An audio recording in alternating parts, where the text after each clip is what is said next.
திருவாக்கும் செய்கருமும் கை கூட்டும் செஞ்சொல் பெருவாக்கும் வீடும் பெருக்கும் உருவாக்கும் மாதலால் வானோரும் யானை முகத்தானே காதலால் கூப்புவார் தம் கை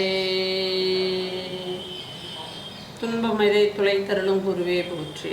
தருமபுரம் ஆதீனம் குரு சன்னிதானங்களுக்கும் குருமார்களுக்கும் எனது தகப்பனார் என்.கே. நல்ல குருந்தப்ப சுவாமி அவர்களுக்கும் முதல் கண் என் வணக்கத்தை தெரிவித்து கொண்டு இவ்வாண்டு அப்படின்னு போட்டிருக்கு. வாரம்னா என்ன? 9 கிரகங்களில் 2 கிரகங்களுக்கு கிழமைகள் ஒதுக்கப்படவில்லை.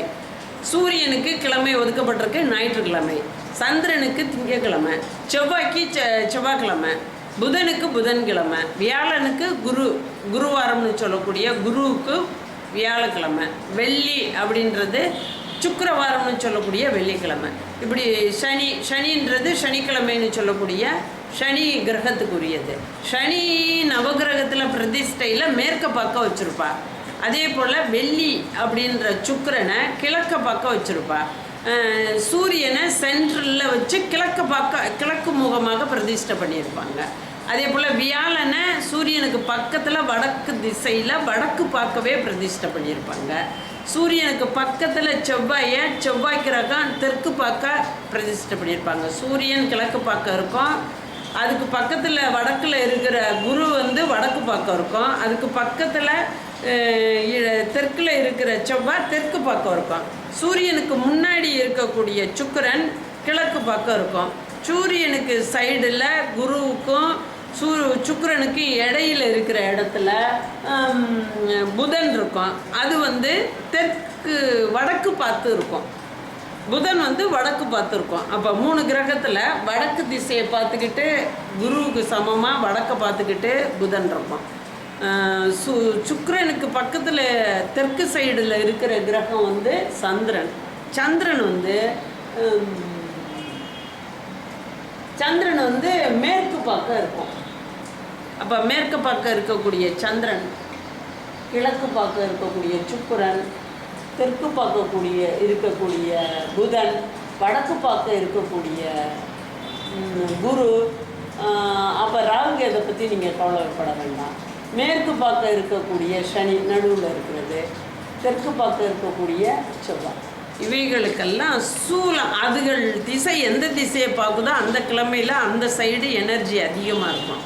அதுக்கு ஆப்போசிட் சைடில் எனர்ஜி கம்மியாகவும் அது போகிறது நெகட்டிவாகவும் இருக்கிறதுனால அந்த நெகட்டிவாக குறைவு எனர்ஜியாக இருக்கிறத சூலம்னு சொல்கிறோம். அது நடக்காது, அந்த காரியம் போகிற காரியம் நடக்காது அப்படின்ற மாதிரி அதுக்கு 0 மார்க்கு, நெகட்டிவ் மார்க்காக இருக்குது. அப்போ நடக்காது அப்படின்றது தெற்கு பார்க்க இருக்கக்கூடிய செவ்வாய்க்கு வடக்கில் சூலம், செவ்வாய்க்கிழமைக்கு வடக்கில் சூலம். அதே போல் கிழக்கு பார்க்க இருக்கக்கூடிய சூரியனுக்கும் வெள்ளிக்கும் மேற்கில் சூலம். திங்கக்கிழமையும் சனிக்கிழமையும் மேற்கு பார்க்க இருக்கக்கூடிய சனி பகவானும் சந்திரனும் சூலம் கிழக்கில் இருக்குது. நெகட்டிவ் எனர்ஜி கிழக்கில் இருக்குது. செவ்வாய்க்கு தெற்கு பார்க்க இருக்கக்கூடிய செவ்வாய்க்கு தெற்கு சைடு எனர்ஜியாகவும் வடக்கு சைடு சூலமாகவும் இருக்கும். வடக்கு பார்க்க இருக்கக்கூடிய குருவுக்கு வடக்கில் எனர்ஜியாகவும் தெற்கில் சூலமாகவும் இருக்கும். இப்படி 7 கிரகத்தையும் அந்த நெகட்டிவ் எனர்ஜி வரக்கூடிய விஷயத்தை எனர்ஜி இருக்கக்கூடிய அமைப்பை சொல்கிறது சூலம் அப்படின்னு பேர். அந்த சூலம்னா முடியாது, நெகட்டிவ் அப்படின்னு பேர்.